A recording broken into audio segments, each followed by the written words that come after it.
Dear students, তোমরা যারা দশম শ্রেণীতে পড়ো তারা বিষয়ভিত্তিক অর্থাৎ তোমাদের টেক্সট বুকের যে সমস্যাগুলো বিষয়ভিত্তিক সমস্যাগুলো সেগুলোর যদি সমাধান চাও তাহলে আমার চ্যানেলে গিয়ে প্লেলিস্টে সার্চ করলে তোমাদের প্রয়োজনীয় চ্যাপ্টারগুলোর সমাধান পেয়ে যাবে। আজ আমরা শিখব মডেল অ্যাক্টিভিটি টাস্ক তোমাদের দশম শ্রেণীরই গণিত বিষয়ে পার্ট 7 অক্টোবর 2021। একদম প্রথমে আছে বহুমুখী উত্তরধর্মী প্রশ্ন। এখানে মোট 4টে প্রশ্ন আছে, প্রতিটি প্রশ্নের মান 1, মোট 4 মার্ক। একদম প্রথম প্রশ্ন, যদি a ভ্যারিজ অ্যাজ b হয় তাহলে 4টে অপশন দেওয়া আছে, a square varies as b cube, a cube varies as b square, a varies as b cube অথবা a square varies as b square. আমরা দেখে নিই কী করব। a ভ্যারিজ অ্যাজ b বা a সমান কী হবে m ইন্টু b, যেখানে m অশূন্য ভেদ ধ্রুবক, বা a স্কোয়ার সমান m স্কোয়ার b স্কোয়ার। কী করেছি? উভয় পক্ষকে বর্গ করেছি। বা a square by b square সমান হবে m স্কোয়ার, বা a square by b square সমান ধ্রুবক। কেন না, m আমরা ধ্রুবক ধরে নিয়েছি, তাহলে m স্কোয়ারও কী হবে? ধ্রুবক হবে। তাহলে এটা যেহেতু m স্কোয়ার হয়েছিল তার পরিবর্তে আমরা কত বসালাম? ধ্রুবক। তাহলে a স্কোয়ার আর b স্কোয়ারের অনুপাত যেহেতু ধ্রুবক হয়েছে, তাহলে অতএব a square varies as b square. দেখো সেটা কোন উত্তর আছে? Option D. আমরা পেলাম সঠিক উত্তর option D, a square varies as b square. 2 দাগের প্রশ্ন, a এবং b একটি ব্যবসা শুরু করে। a 1000 টাকা 9 মাসের জন্য এবং b কিছু টাকা 6 মাসের জন্য ব্যবসায় নিয়োজিত করে। ব্যবসায় মোট লাভ হয় 600 টাকা এবং b লাভের 400 টাকা পায়। ব্যবসায় b এর মূলধন কত? 2000 টাকা, 3000 টাকা, 4000 টাকা অথবা 6000 টাকা। আমরা এই 4টে অপশনের মধ্যে কোনটা সঠিক সেটা খুঁজে বার করে নিই। এখানে মোট লাভ কত বলে দেওয়া আছে? দেখো 600 টাকা বলে দেওয়া আছে। তাহলে এর মধ্যে a লভ্যাংশ কত হবে? না, মোট লাভ থেকে b এর লাভটা বাদ দিয়ে দেব, তার মানে 600 মাইনাস 400 টাকা সমান 200 টাকা। ধরে নিচ্ছি b ব্যবসাতে x টাকা নিয়োজিত করেছিল, তাহলে 1 মাস হিসেবে এর মূলধন কত হবে? না, তার 1000 টাকা খেটেছে 9 মাস, তাহলে 1 মাস হিসেবে হবে 1000 ইন্টু 9 টাকা সমান 9000 টাকা। আর 1 মাস হিসেবে b এর মূলধন কত হবে? আমি ধরে নিয়েছি তার মূলধন হচ্ছে x টাকা, সেটা 6 মাসের জন্য খেটেছিল, তাহলে 6 ইন্টু x টাকা সমান 6x টাকা। এবার আমরা কি জানি যে কোনো শর্ত প্রয়োগ করা না থাকলে মূলধনের অনুপাত এবং লাভের অনুপাত দুটো কি হয়ে যায়? সমান হয়ে যায়। তাহলে এখানে তাদের মূলধনের অনুপাত অর্থাৎ 9000 অনুপাত 6x ইকুয়াল টু হবে তাদের লাভের অনুপাত অর্থাৎ 200 অনুপাত 400, বা 9000 বাই 6x সমান 200 বাই 400। 200কে 200 দিয়ে ভাগ করলাম 1 হলো, 400কে 2 দিয়ে ভাগ করলাম 200 দিয়ে ভাগ করলাম 2 হলো, বা কোনাকুনি গুণ করি 6x সমান 9000 ইন্টু 2, বা x সমান কত হবে? 9000 ইন্টু 2 ডিভাইডেড বাই 6। আমি 9000কে 6 দিয়ে ভাগ করলাম, কত হলো? 1500। 1500 সঙ্গে 2 গুণ করলে হচ্ছে 3000। অতএব b এর মূলধন সমান 3000 টাকা, অর্থাৎ অপশন বি হচ্ছে আমাদের সঠিক উত্তর। 3 দাগের প্রশ্ন, দুটি বৃত্তের ব্যাসার্ধের দৈর্ঘ্য 7 সেন্টিমিটার ও 4 সেন্টিমিটার। বৃত্ত দুটি পরস্পরকে অন্তঃস্পর্শ করে।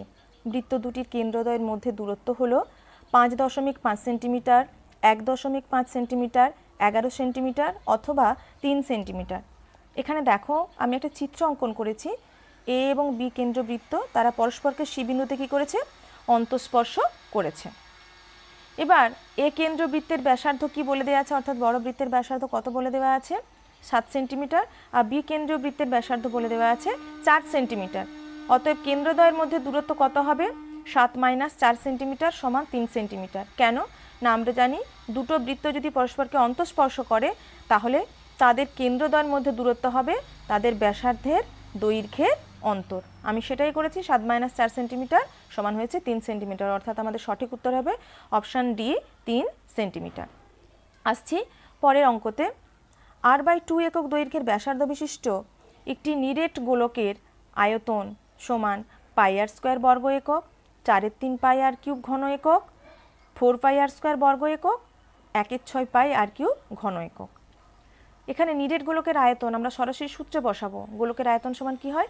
4/3 পাই আর কিউব, তাই তো, ঘন একক। তাহলে 4/3 পাই ইন্টু এখানে আর এর জায়গায় কত আছে? ব্যাসার্ধ দেওয়া আছে r/2, সেজন্য r/2 বসিয়েছি, r/2 হোল কিউব ঘন একক সমান 4/3 পাই ইন্টু আর কিউব বাই কত হয়ে যাবে? 2 এর কিউব মানে 8। এবার 4কে 4 দিয়ে ভাগ করেছি 1 হয়েছে, 8কে 4 দিয়ে ভাগ করেছি 2 হয়েছে।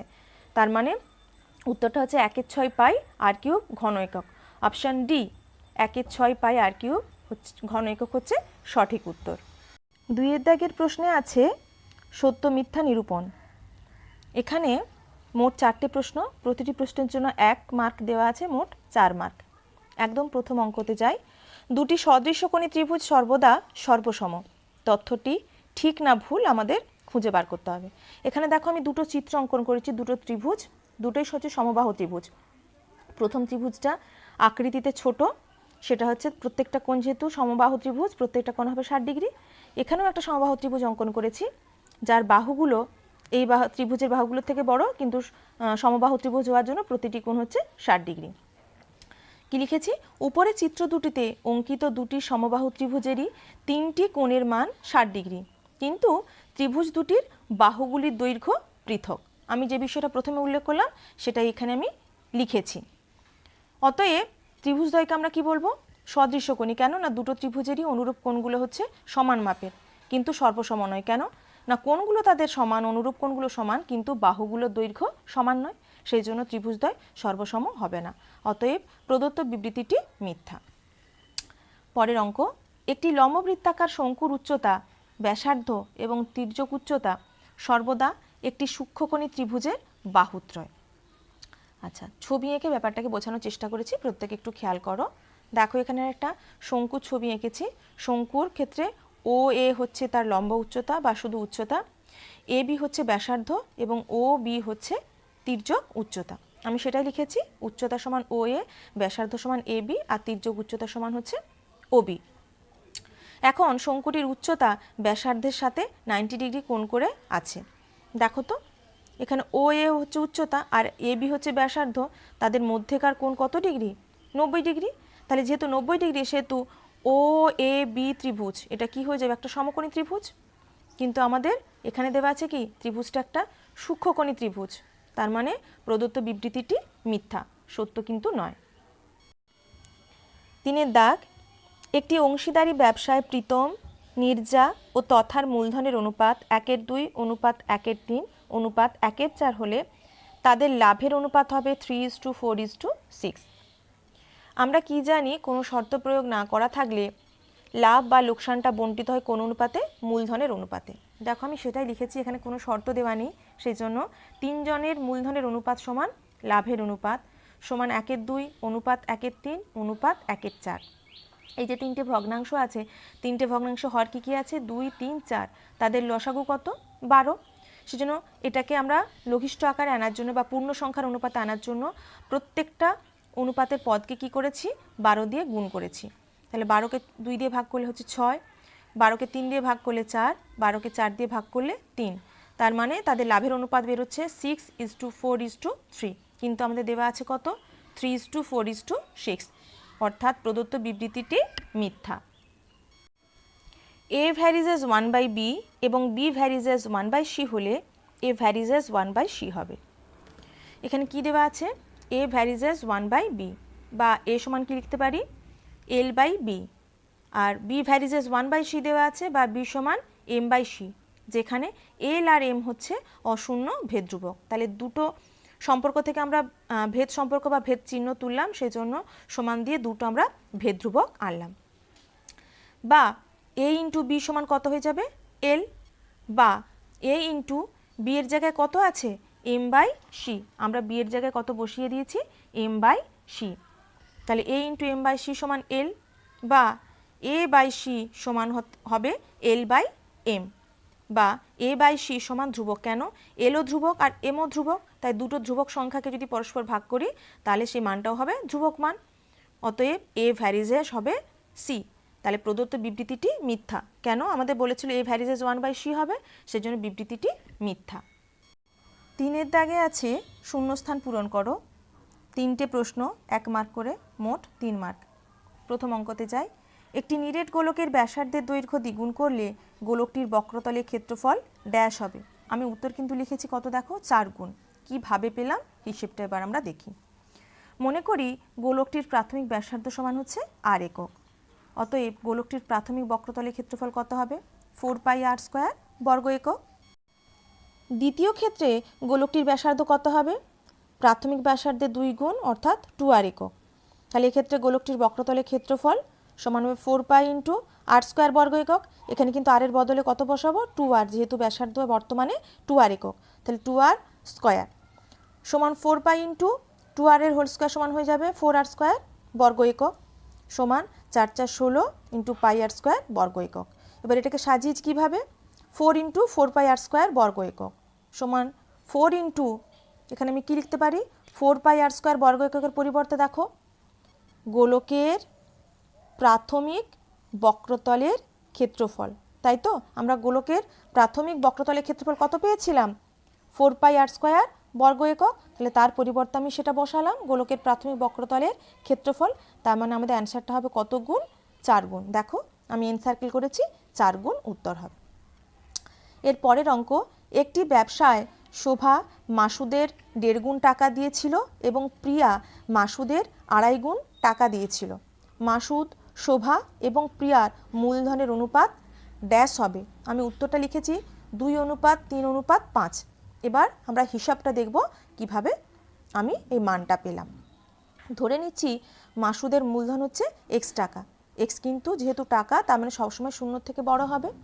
অতএব শোভার মূলধন মাসুদের মূলধনের 1.5 গুণ সমান x ইন্টু 1/2কে যদি আমি ভগ্নাংশে প্রকাশ করি, সিম্পল ভগ্নাংশে, তাহলে 3/2 টাকা সমান 3x/2 টাকা। প্রিয়ার মূলধন কত হবে না মাসুদের মূলধনের 2.5 গুণ, তার মানে x ইন্টু 2/2 টাকা সমান x ইন্টু 2/2কে আমি সাধারণ ভগ্নাংশে প্রকাশ করছি, তার মানে 5/2 টাকা সমান 5x/2 টাকা। মাসুদ, শোভা এবং প্রিয়ার মূলধনের অনুপাত তাহলে কত হলো না x অনুপাত 3x/2 অনুপাত 5x/2। 3টে পদ থেকে আমি কি করলাম? x কে বাদ দিলাম, সমান হলো 1:3/2 অনুপাত 5/2 সমান 2:3:5। দুটি বৃত্ত পরস্পরকে এ বিন্দুতে বহিঃস্পর্শ করে। এ বিন্দুতে অঙ্কিত বৃত্ত দুটির সাধারণ স্পর্শকের সংখ্যা সমান কটি? এখানে আমি বি এবং সি কেন্দ্রে দুটো বৃত্ত অঙ্কন করেছি, তারা পরস্পরকে এ বিন্দুতে বহিঃস্পর্শ করেছে। আমরা কি জানি? দুটো বৃত্ত পরস্পরকে একটি বিন্দুতে বহিঃস্পর্শ করলে সেখানে একটি মাত্রই স্পর্শক অঙ্কন করা যায়, সেজন্য উত্তর হবে কত? একটি। এরপরে সংক্ষিপ্ত উত্তরধর্মী প্রশ্ন। দুটো প্রশ্ন, 2 মার্ক করে, মোট 4 মার্ক। অঙ্কটি কি? A varies as B, B varies as C এবং সি ভ্যারিজ এজ এ হলে ভেদ ধ্রুবক তিনটির মধ্যে সম্পর্ক নির্ণয় করো। এখানে প্রথমে কি দেওয়া আছে? এ ভ্যারিজ এজ বি বলে দেওয়া আছে। আমি ভেদ চিহ্ন তুলে ধ্রুবক সংখ্যাটি আনবো, তার মানে এ সমান হবে এল ইন্টু বি। একই রকমভাবে বি ভ্যারিজ এজ সি হলে বি সমান হবে এম ইন্টু সি, আর সি ভ্যারিজ এজ এ হলে সি সমান হবে এন ইন্টু এ, যেখানে এল, এম এবং এন এই তিনটেই হচ্ছে অশূন্য ভেদ ধ্রুবক। বা এখানে এ সমান পেয়েছি এল ইন্টু বি, বা এ সমান এল ইন্টু বি এর জায়গায় কত বসাবো? M into C. বা এ সমান এল এম ইন্টু সি এর পরিবর্তে আবার কত বসাবো? এন ইন্টু এ, এন ইন্টু এ।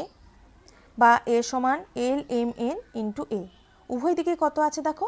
এ আছে, সেজন্য এটা কি হবে? এলিমিনেট হয়ে যাবে। বা 1 সমান এল এম এন বা এল এম এন সমান 1। এটাই হচ্ছে এদের মধ্যে নির্ণেয় সম্পর্ক। 2 দাগ। পাশের চিত্রে এবিসি ত্রিভুজটি একটি বৃত্তে পরিলিখিত এবং বৃত্তকে পি কিউ আর বিন্দুতে স্পর্শ করে। যদি এপি সমান 4 সেন্টিমিটার, বিপি সমান 6 সেন্টিমিটার, এসি সমান 12 সেন্টিমিটার এবং বিসি সমান 1 সেন্টিমিটার হয়, তাহলে এক্স এর মান নির্ণয় করো। আমরা যে ছবিটা দেওয়া আছে কোশ্চেনে সেটা খাতার ডান দিকে অঙ্কন করেছি এবং তার সাথে সাথে কোন বাহুর মান কেমন দেওয়া আছে সেটাকেও আমরা ডিনোট করেছি। আচ্ছা, এখানে এবিসি একটা ত্রিভুজ, তার ভেতরে অকেন্দ্রীয় বৃত্ত, বৃত্তটা ত্রিভুজটিকে পি কিউ আর বিন্দুতে স্পর্শ করেছে। এপি সমান 4 সেন্টিমিটার, বিপি সমান 6 সেন্টিমিটার, এসি সমান 12 সেন্টিমিটার, আমাদের বিসির মান বা 1 সেন্টিমিটারের মান প্রয়োজন। আমরা কি জানি না ও কেন্দ্রবৃত্তের বহিস্থ বিন্দু এ থেকে অঙ্কিত স্পর্শকদ্বয় এপি এবং এ আর এর দৈর্ঘ্য সমান। কেন না কোনো বৃত্তের বহিস্থ বিন্দু থেকে অঙ্কিত স্পর্শকদ্বয় দৈর্ঘ্য সমান, এটা আমরা উপপাদ্যতেই শিখেছি। সেই জন্য এপি এবং এ আর এর মান বা দৈর্ঘ্য কী হবে, সমান হবে। তাহলে এ আর সমান এপি, যেখানে এপির দৈর্ঘ্য সমান হচ্ছে 4 সেন্টিমিটার, সেজন্য দুটো বাহুর মান হয়ে যাবে 4 সেন্টিমিটার। একই রকমভাবে বহিস্থবিন্দু বি এর জন্য কি হবে, বহিস্থবিন্দু বি এর জন্য বি কিউ স্পর্শক এবং বিপি স্পর্শকের দৈর্ঘ্য সমান হবে। দেখো লিখেছি বি কিউ সমান বিপি, যেখানে বিপির মান হচ্ছে বলে দেওয়া আছে 6 সেন্টিমিটার, সেই জন্য আমরা মানটা লিখলাম 6 সেন্টিমিটার। এবার চিত্র থেকে দেখো সি আর এর মান আমরা পাবো। সি আর সমান কত হবে না এসির দৈর্ঘ্য থেকে এ আর এর দৈর্ঘ্য বিয়োগ করতে হবে। এসি বলে দেওয়া আছে 12 সেন্টিমিটার, এ আর এর মান আমরা পেয়েছি কত, দেখো 4 সেন্টিমিটার লিখেছি, সমান 8 সেন্টিমিটার। তাহলে অতএব সি কিউ এটাও বহিস্থ বিন্দু, তাহলে সি কিউ স্পর্শক আর সি আর স্পর্শকের দৈর্ঘ্য সমান হবে। সেজন্য সি কিউ সমান কত লিখেছি, সি আর এর মান আমি কত পেয়েছি, 8 সেন্টিমিটার লিখেছি। তাহলে অতএব বিসি সমান আমাদের কত চেয়েছে, 1 সেন্টিমিটার। তাহলে বিসি সমান যদি এক্স হয়, তাহলে বিসির পরিবর্তে লিখতে পারি আমরা কত, B Q plus C Q, B Q plus C Q মিলে হবে বিসি বাহু। এবার বি কিউ সমান আমরা কত পেয়েছি, বি কিউ সমান পেয়েছি দেখো আমরা 6 সেন্টিমিটার বসিয়েছি, আর সি কিউ সমান কত পেয়েছি, 8 সেন্টিমিটার বসিয়েছি। 6 সেন্টিমিটার প্লাস 8 সেন্টিমিটার সমান 14 সেন্টিমিটার। অতএব নির্ণেয় এক সমান 14। 5 দাগ, যুক্তি দিয়ে প্রমাণ করো যে বৃত্তের কোনো বিন্দুতে স্পর্শক ও স্পর্শবিন্দুগামী ব্যাসার্ধ পরস্পর লম্বভাবে অবস্থিত। মার্ক দেওয়া আছে 5।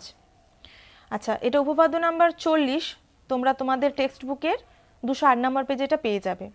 লেখাটার জন্য তোমাদের বই থেকেই তোমরা সাহায্য পেয়ে যাবে। বিষয়টা আমি চিত্রের সাহায্যে তোমাদের বুঝিয়ে দিচ্ছি।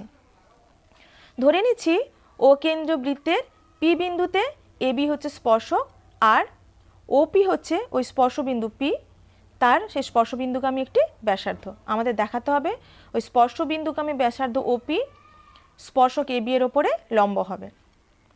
তার জন্য আমরা কি করলাম, দেখো অঙ্কনে আমরা ওই এবি এর ওপরে পি বিন্দু ছাড়া অপর যে কোনো বিন্দু কিউ নিলাম, নিয়ে ও বিন্দু এবং কিউ বিন্দু যোগ করে দিলাম। এবার প্রমাণে কি দেখাবো, প্রমাণে দেখাবো স্পর্শক এবি এর ওপরে পি বিন্দু ছাড়া, আবার বলছি স্পর্শক এবি এর ওপরে পি বিন্দু ছাড়া অপর যে কোনো বিন্দু নিই না কেন, সেই বিন্দুটা কি হবে, ওই বৃত্তের বাইরে অবস্থিত হবে। আমি ধরে নিচ্ছি সেটা হচ্ছে কিউ বিন্দু। তাহলে যেহেতু কিউ বিন্দুটা বাইরে অবস্থিত, বৃত্তের বাইরে অবস্থিত, সেহেতু কি করবে, ওই ও কিউ এই যে রেখাংশটা পেয়েছি সেটা বৃত্তটিকে একটি বিন্দুতে ছেদ করবে। আমি ধরে নিচ্ছি সেই ছেদ বিন্দুটি হচ্ছে আর। তাহলে যেহেতু আর হচ্ছে এদের মধ্যেকার ছেদ বিন্দু, তাহলে ও আর এর দৈর্ঘ্যটা ও কিউ এর দৈর্ঘ্য থেকে ছোট হবে। কেন না ও কিউ এর ভেতরে আর বিন্দুটা রয়েছে, সেজন্য ও আর লেস দেন ও কিউ। আবার দেখো ও আরও হচ্ছে এই বৃত্তের একটা ব্যাসার্ধ, ওপিও ব্যাসার্ধ, ও আরও হচ্ছে একটা ব্যাসার্ধ। তাহলে যেহেতু একে বৃত্তের দুটো ব্যাসার্ধ, তাদের দৈর্ঘ্য কী হবে, সমান হবে। তাহলে আগের যে সম্পর্ক পেয়েছিলাম ও আর লেস দেন ও কিউ, সেখানে আমি কি বসাতে পারি, ও আর এর পরিবর্তে ওপি, তাহলে ওপি লেস দেন ও কিউ। এবার কিউ বিন্দু এ বি স্পর্শকের উপরে যে কোনো বিন্দু, পি বিন্দু ছাড়া অপর যে কোনো বিন্দু, সুতরাং ওই বৃত্তের কেন্দ্র ও থেকে এ বি পর্যন্ত যতগুলো রেখাংশ আমরা অঙ্কন করব, তার মধ্যে ওপির দৈর্ঘ্য কী হয়ে যাবে, সব থেকে ছোট। আর আমরা কি জানি, একটা বহিস্থ বিন্দু থেকে একটা রেখার উপরে যতগুলো সরল রেখাংশ অঙ্কন করা যায়, তার মধ্যে লম্বের দৈর্ঘ্যই ক্ষুদ্রতম। তার মানে যেহেতু ওপি সবসময় ও কিউয়ের থেকে ছোট হবে, সেই জন্য আমরা কি বলতে পারি, ওপি হচ্ছে ক্ষুদ্রতম দূরত্ব বা লম্ব দূরত্ব কার ওপরে, এ বি এর ওপরে। আজকের ভিডিওটি ভালো লাগলে লাইক, কমেন্ট এবং শেয়ার করবে।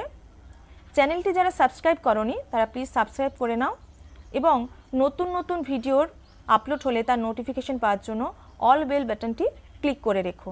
সবাই ভালো থেকো, সুস্থ থেকো।